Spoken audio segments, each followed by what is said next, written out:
Hello viewers, welcome to Newsweek South Asia, a program that talks about breeding of terrorism and its impact on South Asian nations. Let's begin with the headlines first.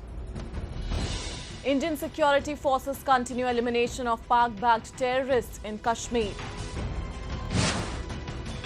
Pakistan's covert support for Taliban continues unabated. And US tells Pakistan to swiftly complete 27-point action plan on terror. Islamabad's all efforts to revive militancy in Kashmir is failing miserably as Indian security forces are proactively eliminating the terror group commanders along with their recruits, breaking the backbone of Pakistan-sponsored terrorism in Kashmir. Recently, 4 terrorists, including 2 top commanders of proscribed terror outfit Lashkar-e-Taiba, were neutralized in Jammu and Kashmir. A report. Hours of relentless exchange of bullets killed 2 terrorists, including the top commander of Pakistan-based terror outfit Lashkar-e-Taiba in Sopore region of Jammu and Kashmir. One of the slain terrorists was identified as Lashkar-e-Taiba commander Fayyaz War, who was responsible for the killing of several innocent civilians and security forces personnel. Earlier in another encounter, security forces neutralized 2 more LAT terrorists, including one regional commander identified as Ishfaq Dar alias Abu Akram, who was active in the valley since 2017.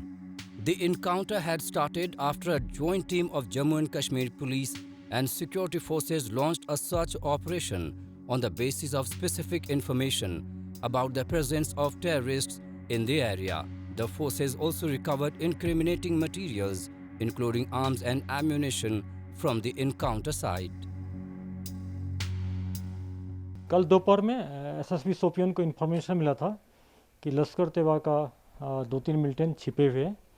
तो उसके बाद police, army, CRPF ने कॉर्डन डाला। कॉर्डन डालते ही अंदर से grenade throw किया militant ने, जिसमें आर्मी के एक जवान माइनर इंजरी हुए। उसके बाद इनकाउंटर चलता रहा, जिसमें देर रात में 2 टेररिस्ट मारे गए, जिसमें इशफाक अहमद डार है, जो लश्कर तैयबा का पुराना कमांडर है। हम सब जानते हैं कि दिसंबर 2018 में जैनपुरा इलाका में पुलिस पिकेट पर अटैक किया था, जिसमें 4 हमारे पुलिस वाले शहीद हो गए थे। उनका 4 का रेफर भी लेके चला गया था लोग। इसके साथ बहुत सारे ट्रक ड्राइवर को मारा, एसपीओ को, सिविलियन के लिए इन्वॉल्व था। In a bid to create unrest in the Kashmir Valley, Pak-backed terror groups have been modifying their terror tactics, including the use of modern technology like internet to specifically target and execute several prominent personalities of Kashmir. However, security forces claim to have achieved a major breakthrough as they busted a white-collar militant syndicate that would threaten and prepare a strategic hit list of political leaders, government officials, social activists and journalists, thereby identifying targets for various terrorist groups. 5 people were running a blog site, kashmirfight.wordpress.com, where in the name of the victim was first published, he was profiled giving detailed justification as to how and why he is a legitimate target for the terrorists and subsequently his actual execution by the terror groups. According to forces, with the arrest of the kingpins and the discovery of a huge number of digital devices and the analysis of the data therein, it is expected that the ultimate plans behind the several high-profile killings in the valley. Pakistan refuses to give up on its evil designs as far as the Kashmir Valley is concerned. Its continuous efforts at infiltration are being foiled by the Indian security forces. Terrorism within the valley is reduced by 33%. It is desperate and wants to create mega chaos and mayhem in the valley.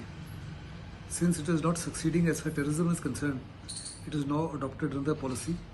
It is trying to identify political leaders and eminent personalities whom they want to assassinate through acts of terrorism and through terrorists. This is a very dangerous maneuver by Pakistan. The Indian security forces and the intelligence agencies are absolutely alert, and we are on the lookout for those whom Pakistan wishes to use for carrying out this threat.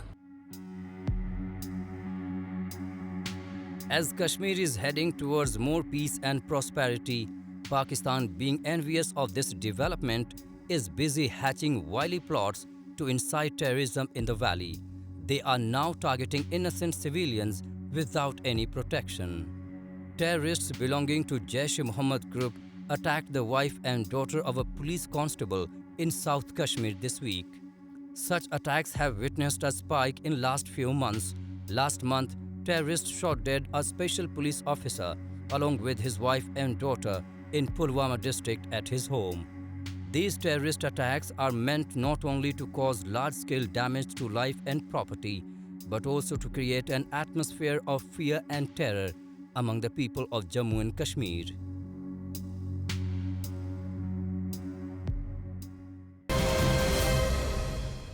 The air of deep uncertainty that has for so long dominated Afghanistan appear even larger as the country is witnessing constant clashes between Taliban insurgents and Afghan forces.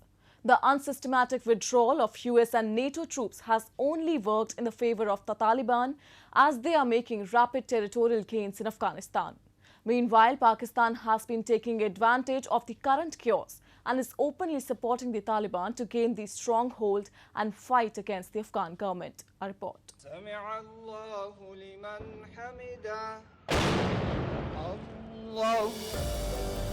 As the Afghan President Ashraf Ghani offered prayers on the Muslim festival of Eid al-Adha, at least 3 rockets landed near the Afghan presidential palace in Kabul, which is one of the most secure zones in the country.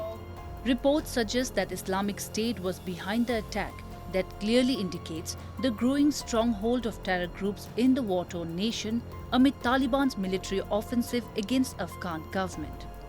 However, Afghan president blamed Taliban for the attack and said that the Taliban have no intention and willingness for peace. With US ground forces in Afghanistan set to leave the country by the end of August, experts say the specter of international terrorism is making an unwelcome return. There are possibilities that other extremist groups, particularly ISIS and Al-Qaeda, could once again use Afghanistan as a base to launch attacks around the world. I think it is alarming that the ISIS is also coming in. And I know one knows what will happen after some time.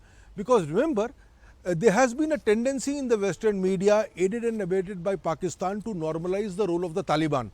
First they talked about good Taliban and bad Taliban. Now it appears that the entire Taliban is actually good. I fear the same will happen with ISIS.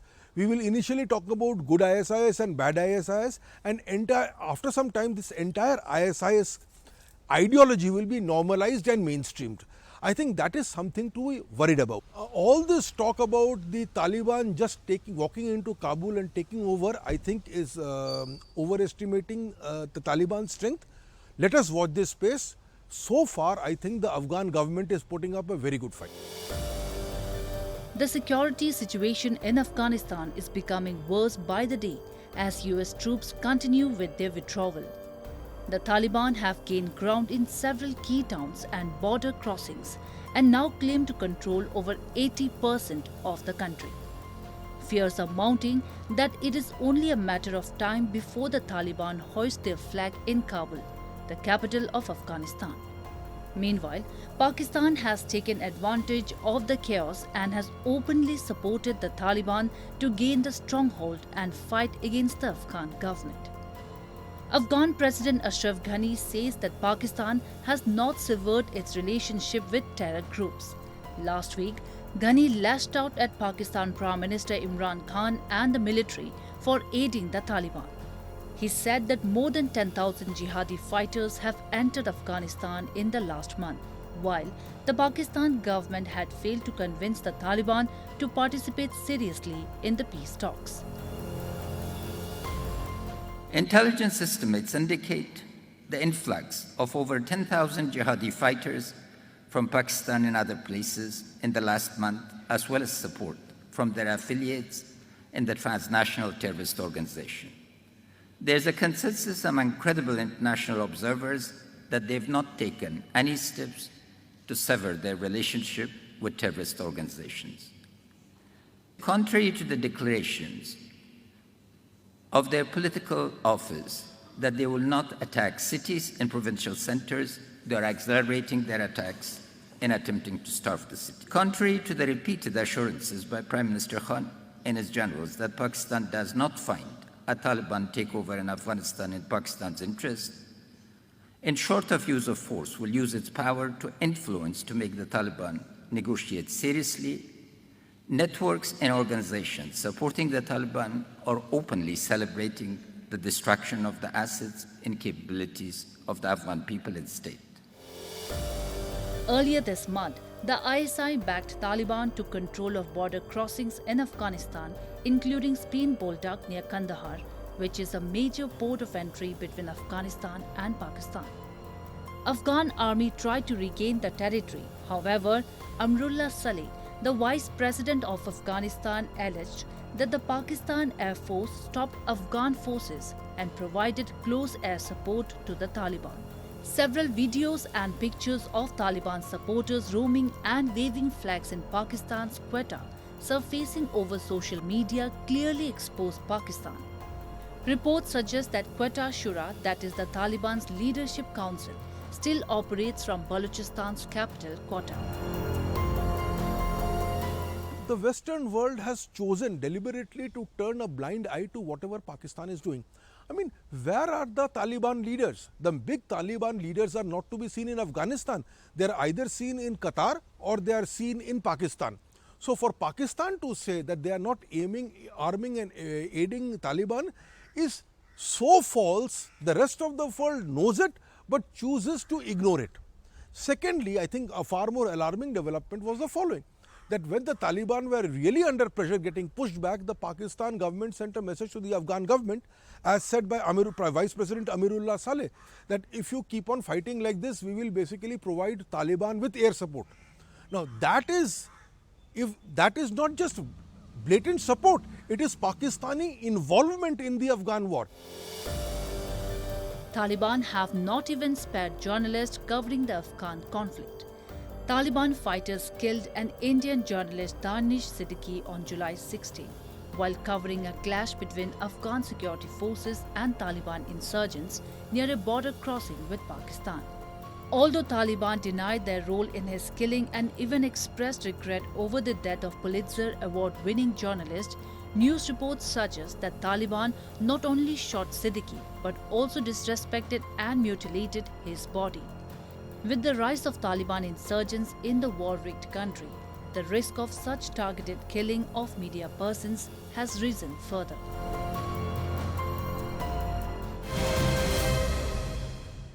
Now let's talk about Pakistan, which remains on the grey list of the Financial Action Task Force after its failure to act against UN-designated terror groups operating from its soil.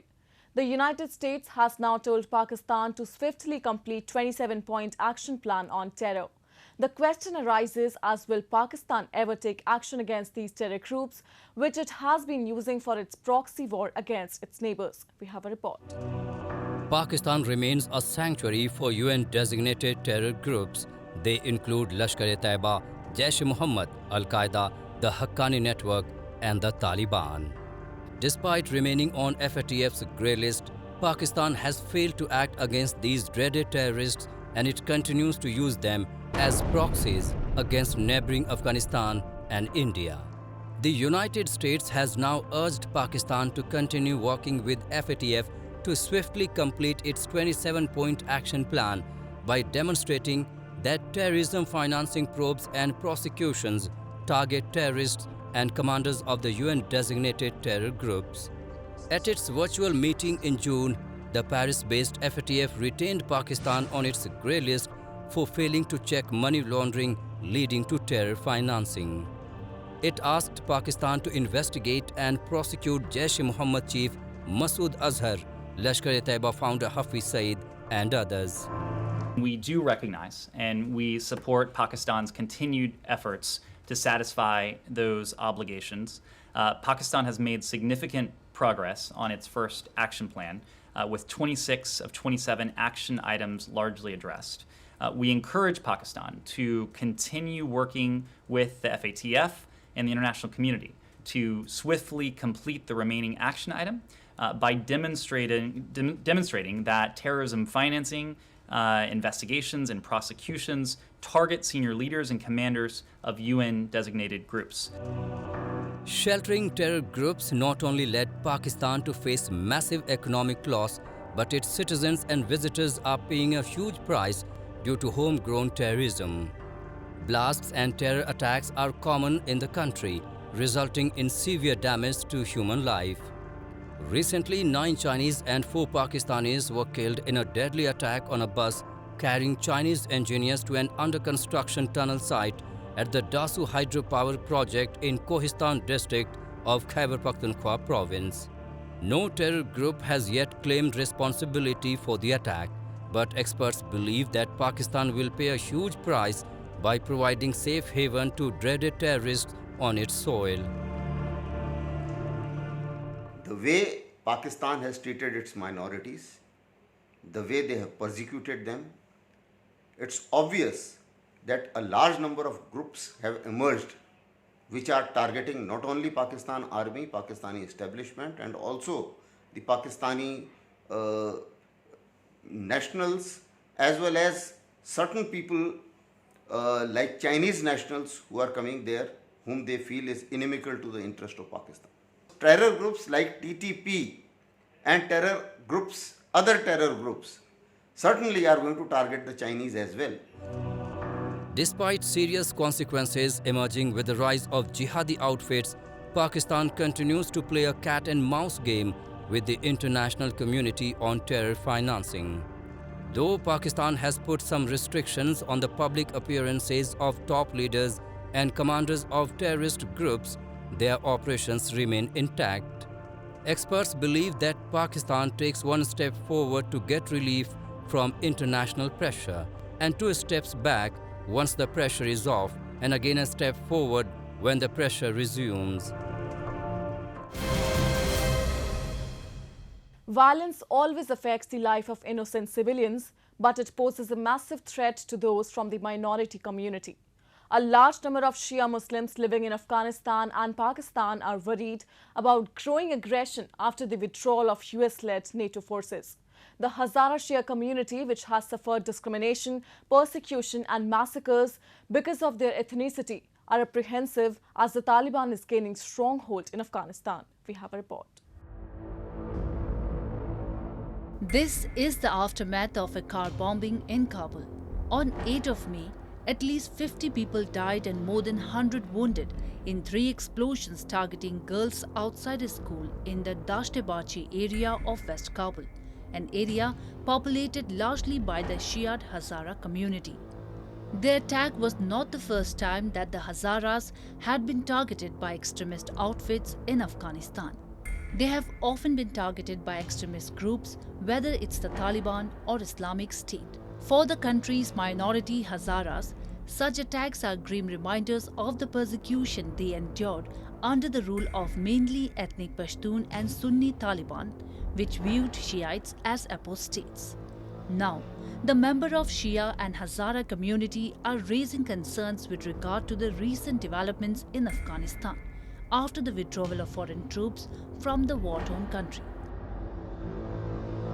In Afghanistan, we believe there is a genocide going on against the Hazaras and the Shias. And because most of the attacks are directed against us in Western Kabul, as well as other areas of Afghanistan, but mostly in Western Kabul, where we have a large number of people concentrated there.